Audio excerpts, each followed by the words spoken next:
Mine and a lot of Chicago Bulls fans' thoughts coming into the season were that the Bulls were going to look to, or should look to move Zach LaVine and or Nikola Vucevic. And with their play to start off the season, it really solidified the fact that their trade value could be at an all-time high. But on today's episode, we're going to talk about the other perspective of it. Should the Chicago Bulls actually be looking to add to the team at the trade deadline to take advantage of how Zach LaVine and Nikola Vucevic are currently playing? We'll talk about all that and more on today's Locked On Bulls.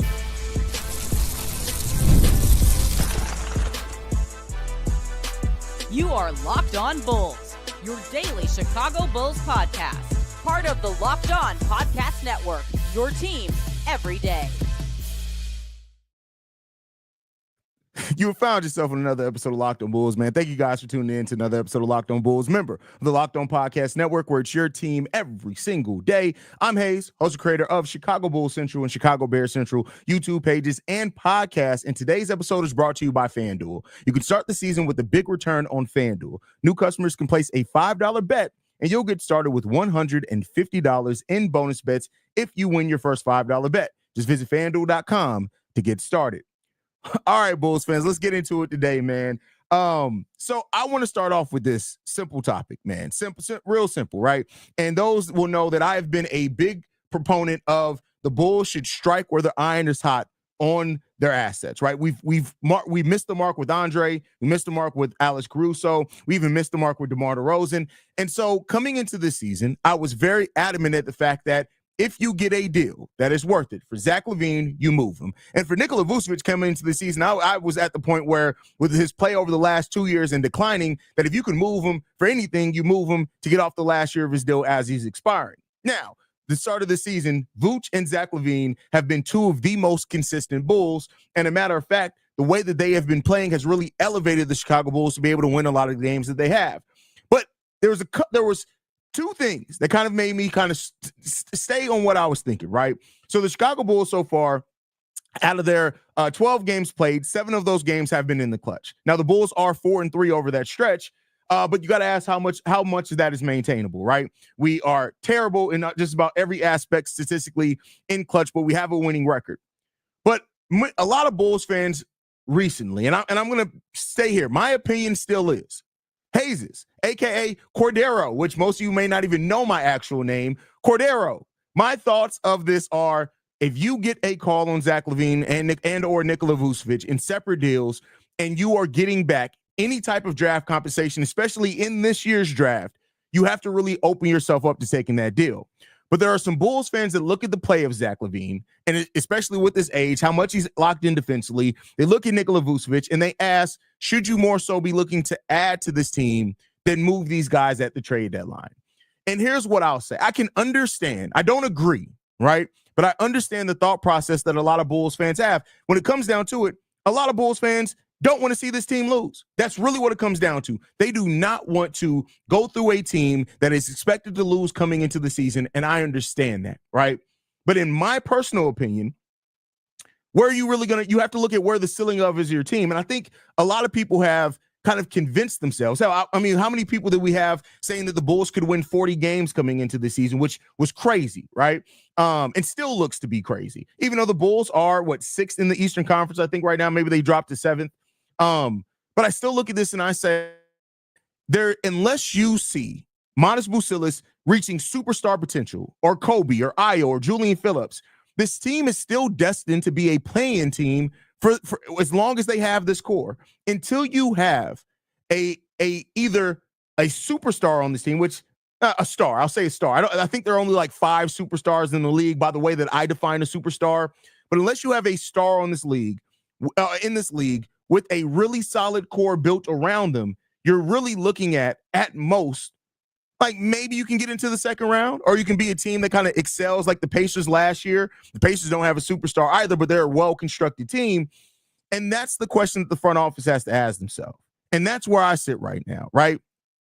Now, I'm not saying where some Bulls fans are like, just trade these guys, move off of them, and let's tank. That's not where I'm at either, right? But I think it comes down to what the value is that you're getting, right? And the Bulls, if they want to try to add to this core of Zach LaVine and Nikola Vucevic, right? We've done that. We saw what that was. Now, maybe one could say, okay, let's keep Zach and move Vooch. Let's try to add a younger center to this and keep Zach LaVine. If we can get a young, more mobile, rim-protecting big, maybe, just maybe, we can get further. And, okay, I can see that aspect of it. I can see what you're trying to get at there. But I still think you got to look at where the ceiling of your team is. Yes, Zach LaVine is a good basketball player, but that's why you're moving him. Some people have the common thought of you move trash and somehow you get something back, or that's all you should be looking for is to move trash. And that really doesn't get you anywhere unless your team is already at the level of being near getting to at least the conference finals. At that point, yeah, let's sell off our trash, especially if they have bad contracts, and let's kind of clear that out and get some more useful players in here. But if the Bulls were to trade the Javon Carters, the Chris Duartes, right, the Torrey Craig, well, Torrey Craig isn't trash, but I just think this roster's gone in a different direction. If you trade those guys, cool, but you're not getting anything back to help your playing run. It's just not going to happen, right? And so I think a lot of Bulls fans have PTSD. They remember the teams that we had where we were putting out Cristiano Felicio, right? Where we were putting out those type of players to try to win basketball games, and they conflate that with where the Bulls are now. That team had young pieces that you knew weren't even NBA level players. So I think it's a much different kind of place to have this team at right now. Rob says a healthy Bulls team may be a top 6 team this year. Pretty bad. No. And it's not a bad East. It's just that's one of the narratives that we have to change. The East isn't bad. The East is just, you have 2 teams that are at the top, and then you have like the second tier teams of like the Orlando Magic and maybe the Knicks, but then everybody else is kind of in a margin of 3 to 4 games. It's not a bad East, but I don't think a healthy Bulls team is top 6 when you look at it. Are they better than the Cavs? No. Are they better than the Boston Celtics? No. Are they better than a healthy Orlando Magic team? I'm sorry, I hate to say this because I hate the Magic. No. Are they better than a New York Knicks team? I know the New York Knicks have started off the season shaky, but I still think they're a better coach team. They have a star in Jalen Brunson. It's marginal there, right? And then I still think that the Philadelphia 76ers, when they get all their pieces healthy, are going to be better, right? I think that's the case. So I just look at it and I say, and even the Charlotte Hornets with LaMelo Ball finally being healthy, they'll make some noise. The Miami Heat are probably going to turn around at some point, but at the end of the day, like, it's not just about being 6th in the East or not. Where do you go from that? Do you have this Bulls team making it out the second round? Do you even have them winning a playoff series adamantly, right? You can say maybe with the right matchup, maybe they can make it out the first round if they were to get there and fully healthy. Maybe, right? But I still think that the ceiling of this team right now indicates that if you were to try to keep this core, we're going to be right where we have been for the last handful of years. And that is staying around the middle. That is purgatory. That is literally the worst place that you can be because it's so hard to improve when you're just hanging around the middle unless your young players hit a tremendous leap. Vaughn says, as good as Zach and Vooch are playing, we have to trade. We can't get stuck in the middle. It's time to move on to the new era. And we definitely need to keep this pick if possible, or at least have a chance. A lot of people are going to agree with that. Jacob Stone, great point here. Although the offense can be fun, it's time to move on and get assets. And I understand that aspect of it. And it's really going to be interesting to see how the front office views this. Because keep in mind, this is a front office that has sold competitiveness. And so more so than how we view it as fans, I can completely see if this team leading into the trade deadline is top 8 to 7, I can see this front office saying, hey, you know what? We good. Now, I'm not saying that I agree with that. I'm just saying that I could see AK and Eversley doing that because they're AK and Eversley. I can completely see them doing that. And that's where you get into the place of not really, making any type of forward movement. The team needs to stop trying to sell tickets for a mid-product, and fans need to stop buying this. They should want to strive for greatness, plus look to bring it. Well, okay, here's the thing. Your franchise, stop trying to sell tickets. Here's the thing. I understand what you're saying, Adrian, but let's not forget this is a business. Every franchise, the Wizards are still trying to sell tickets. Every and again, that would be for a business sense, that would be terrible to say you're not trying to sell tickets. Now, how do you try to sell tickets, right? You can't avoid sometimes being bad, right? And that's where you have to hype the development and the young pieces and get some exciting young pieces here. But the Bulls are always going to sell out. Like, we've seen it. It took the Bulls, I think it was 7 straight years of being trash before we even dipped out the top 10 of ticket sales. That's always going to be the case. Always going to be the case. So, I mean, again, it's two warring thoughts, and you really got to ask yourself, where's this team really? And where do you see this team going to make that determination and decision, right?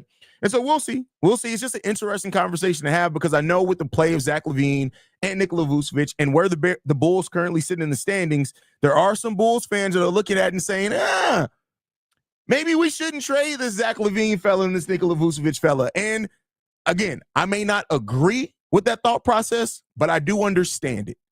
And there's something to be said about understanding that. But next up, we're going to talk about the Bulls' development and how it's going so far this season with the Bulls playing more younger players. We'll talk about that. But first, we got to get into a message from one of our sponsors, and that is Robinhood.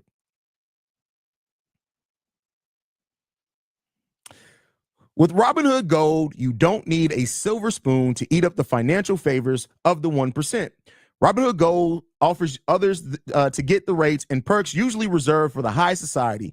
Now the resourceful individual with Robinhood Gold can earn the very liberal rate of 4.25% APY on uninvested cash and be rewarded with a handsome 3% retirement boost on an IRA contribution. Robinhood Gold provides the privileges of the high net worth for any net worth. These generous benefits are now available for only $5 a month. The new gold standard is here with Robinhood Gold. Sign up at Robinhood.com/gold. Terms apply. For product-specific disclosures, visit Robinhood.com/gold. Invest in invoices risk. Rate may change. Gold members is offered by Robinhood Gold, LLC. All right, Bulls fans. Thank you guys for tuning in to another episode of Locked on Bulls every single day, Monday through Friday. We may be live tonight after the channel. It depends on when the game ends because I don't know about you guys, but I got to watch this Mike Tyson fight. I have to watch this Mike Tyson fight. The undercard starts at 8. So with the way that boxing works, the actual main event fight probably isn't going to start until about 10:30. If Bulls game starts earlier today, so we should have enough time between that for me to finish. We'll see. It just depends on what time the game ends. With my luck, it'll go into overtime, and then it'll bleed into the Mike Tyson fight. So we'll see if we're going to be live tonight. But with that said, in any kind of talk about the next step for the Bulls, right, which we talked about in the last segment, should the Bulls add? Should the Bulls look to move off of things, sell a trade basically at the trade deadline? You got to ask yourself, what is happening with the young crop of players here, right? Are these young players developing? And that is an interesting case scenario because it's a mixed bag. And I think that it's fair to say that it's a mixed bag so far this season because there are two players in Julian Phillips and Dalen that are playing right now. And I do think that they're developing. I think that some Bulls fans have had a skewed view on what development means for these guys, specifically Dalen. But I do think that they're making steps and strides in the right direction. But then at the same time, you have your young rookie that you just drafted in Modest Vucevic, who just is not seeing the floor. So let's have that conversation because if the Bulls are going to go this younger direction, right, if they do move Zach LaVine, if they do move Nikola Vucevic, you want to see development from those young guys. That's the whole point of going younger. Josh Giddey is Josh Giddey, right? And I don't have him in the conversation of this list because he is a starter. He's played a lot of minutes. You basically know who he is. He still can refine and improve. But, I mean, he's having, career best shooting splits for himself. He's averaging the second most points of his career, the most assists in his career so far because he's getting to play the role that fits him. So he is developing, right? He still has his shortcomings. Defensively, he's been a mixed bag to trash, to say the least. But, we didn't bring Josh Giddey in here to all of a sudden start shutting down players, right? So when you I want to look at Julian Phillips. He played 40 games in his rookie year and averaged 8.1 minutes per game. Now, he did go down with injury. Before he went down, he was on pace to play 50 to 55 games last season because he started being more trusted in Billy Donovan. And so this season, he's played in all 12 games for the Bulls. He averaged 13.5 minutes so far. He's shooting the ball 46.5% from the field, which is 5% better last year. He's also getting double the amount of shots that he got last year as well. And from three-point range, 37.5% so far. He's also tripping in 2 rebounds per game, under a half a assist, under a half a block, right over a half a steal per game. And he's averaging 4.5 points per game. But again, He's taking 3.5 shots to get 4 points. We need you to be a little bit better on that, my fella. But when you watch the game, more so than just what the box score stats tell you, you will see that Julian Phillips understands where to be. He's confidently taking the three-point shot, especially when he gets open, right? That's there for him so far. And defensively, Julian Phillips has been trusted by Billy Donovan, not necessarily to lock down the perimeter, the best perimeter players. That has gone to Patrick Williams, Ayo Dosunmu in those situations. But you see that Billy Donovan does trust Julian Phillips. When we need a defensive lineup, Julian Phillips and Dalen Terry are both out there, right?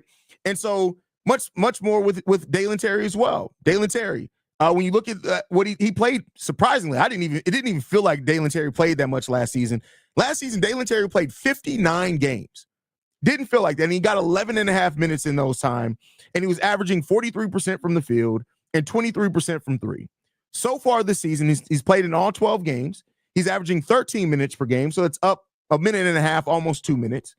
He's shooting the ball 47% from the field and 27% from three, averaging, again, 4.1 points off the bench. But with Dalen Terry, it's a little bit, they don't look for him to do as much scoring as like they do Julian Phillips. Dalen Terry is also averaging 2 rebounds, 1 assist, a half a block, a half a steal per game, and his fouls have gone down as well, right? So the development part, is Billy Donovan developing these guys right? And my answer may surprise you guys. I'm still going to say no. Playing guys minutes doesn't necessarily mean you're developing them. And right now, to me, it feels like Billy Donovan is using Dalen Terry and Julian Phillips sometimes as spark plugs, but more as a, hey, you're going out there to get our guys breathers. And that's not development to me, right? Yes, they're getting more opportunities because they're playing more minutes. And while I initially started off this season feeling like, hey, no, Billy Donovan's playing these guys, they're developing because of that, I really had to step back and look at it and look at even how they're getting shots. Like, they're not out, like, even when they're out there, they're still out there with either Kobe, Zach, Josh Giddey, one of those guys are out there, and they're still not really getting shots. To me, it feels like Billy Donovan is using these guys and saying, hey, Patrick Williams needs a breather. Julian, go out there. Oh, Dalen, Kobe, Zach, these guys need a breather. Go out there and get some minutes. Which, I mean, you do need minutes to grow, but it doesn't feel like there's an intentionality behind how he's playing these players. And that's where the development part lacks for me, right? Getting minutes is good. I want to be clear. I'm not saying don't play them at all. Getting minutes is good. But when you look at them playing, do you tell me, does it feel to you like there's an intent behind you play them? Or is it a, hey, go out there and don't mess this up while Kobe gets a breather? Maybe that's just my more pessimistic view. Now, I'm not saying that he shouldn't play them. You should be playing them. I like the minutes that they're getting. But I think that's even highlighted more so by the fact of Modest Vucevic. Like, yes, Modest Vucevic is getting more minutes over the last few games. He's up now to 8.5 minutes. He was at less than 6 at one point in time. So he has been getting more minutes here recently. But when you look at Modest, how's he generally being used? Is he standing in the corner waiting for the ball to come? The times that he does move to the basket, are the Bulls catching him, or is he just running around out there getting cardio? That's something just to look at and monitor. And maybe, I can admit, maybe I'm being too harsh in my estimation there. Maybe I'm being too harsh. But as where I started off this season being pretty favorable on what Billy Donovan was doing with these young guys, and me taking a step back and taking a more holistic view on it, it really just feels like they're out there so that guys can get breathers, and it's just, don't mess it up. Don't mess it up. And maybe that's enough for two players that did not play a lot. Maybe that's enough. But I just look at this and I say, I don't think there's a development plan there. There's a go out there and get minutes. And that brings back to the question of, if this Bulls team does move off of Vooch, if they do move off of Zach LaVine and prioritize keeping their pick, and they have this young team with a lot of players 25 and below, is Billy the right guy to get to develop those guys and get them to a place of being a competitive basketball team? That's the question that you have to ask here. And that's where a lot is left to be desired there. Shout out to Winton, who's in here. Why does it keep going up when I click on somebody? Winton says, should we really be surprised with anything Billy does anymore? I mean, I get what you're getting at. We know that you hate Billy Donovan, so it is what it is there. Rob says the starters overall this year playing less minutes each game than last year, so the bench and youth are getting some more minutes. Yes, and nobody's denying. I'm not saying they're not getting minutes. They are getting minutes. When you have a team that runs the pace of the Chicago Bulls, yes, you're going to need to get players breathers.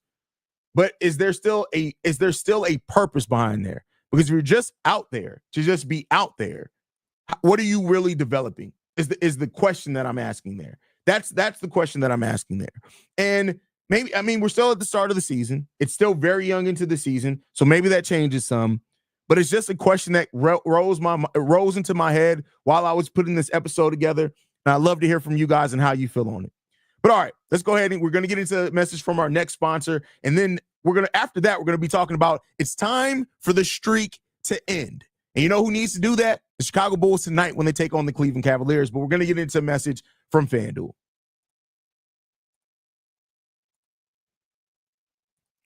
All right, Bulls fans, man, I want to thank you guys for your patience and your love. As always, man, get ready to tackle the NFL action with FanDuel, America's #1 sports book. Because right now, new customers can bet $5 and get $150 in bonus bets if you win. That's the FanDuel Sportsbook app gives you everything you need to place live bets on the NFL all in one place. So when you get a hunch in the middle of a game, you can check out the latest stats, view live play-by-play, and so much more on the same page where you place your bets. Just visit FanDuel.com to join today. You get started with $150 in bonus bets if you win your first $5 bet. And again, FanDuel is giving you guys the leg up. You get all the latest stats, live play-by-play, and everything on the same exact page where you place your bets. That just streamlines the process for you. It makes it easier for you. FanDuel is giving you a cheat code, right? If you need to get in a quick bet, you can get all the information that you need to make that bet on the same page where you actually place it, which is a leg up. Again, you'll get started at $150 in bonus bets if you win your first $5 bet. That's FanDuel.com. Never waste a hunch and make every moment more with FanDuel, official sportsbook partner of the NFL.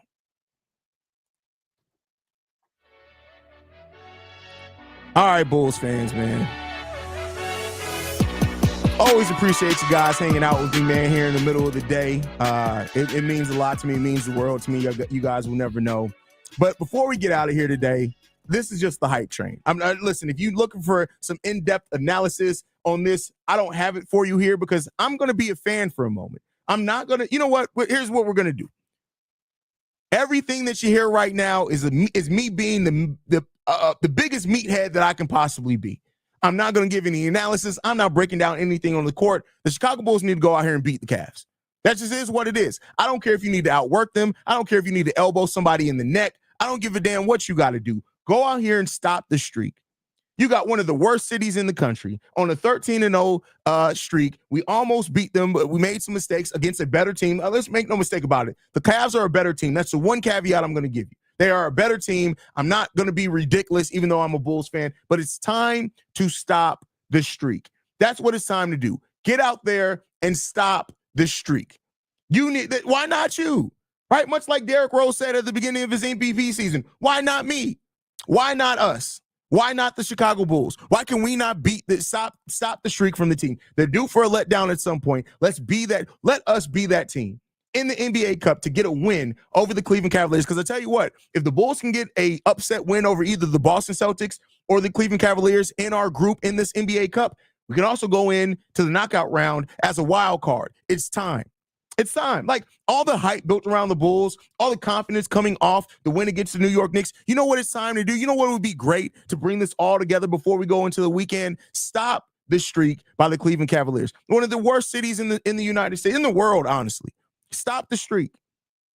Go out there and beat Cleveland, the armpit of the Midwest.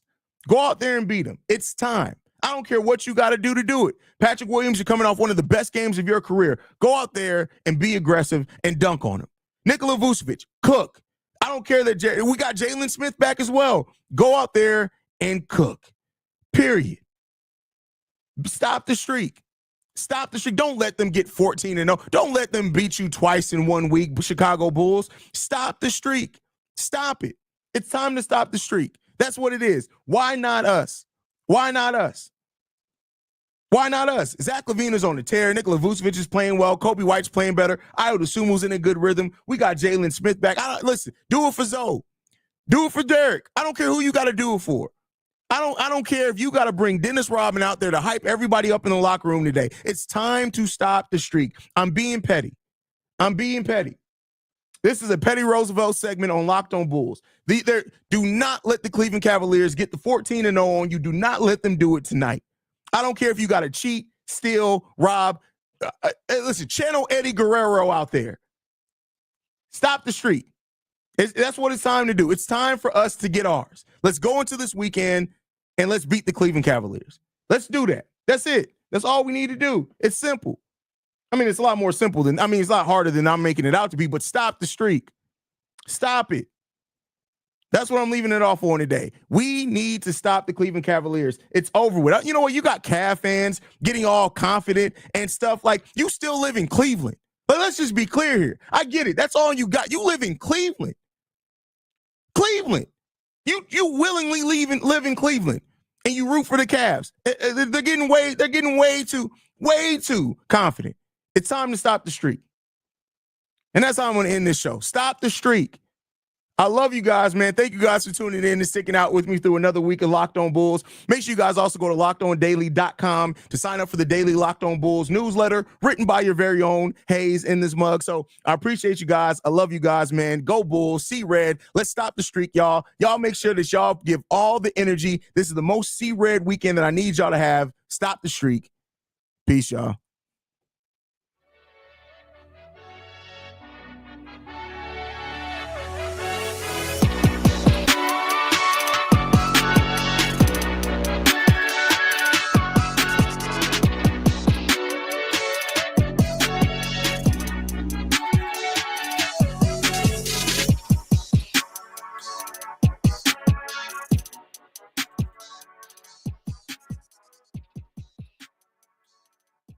Beating Cleveland and Green Bay in the same weekend would make my week.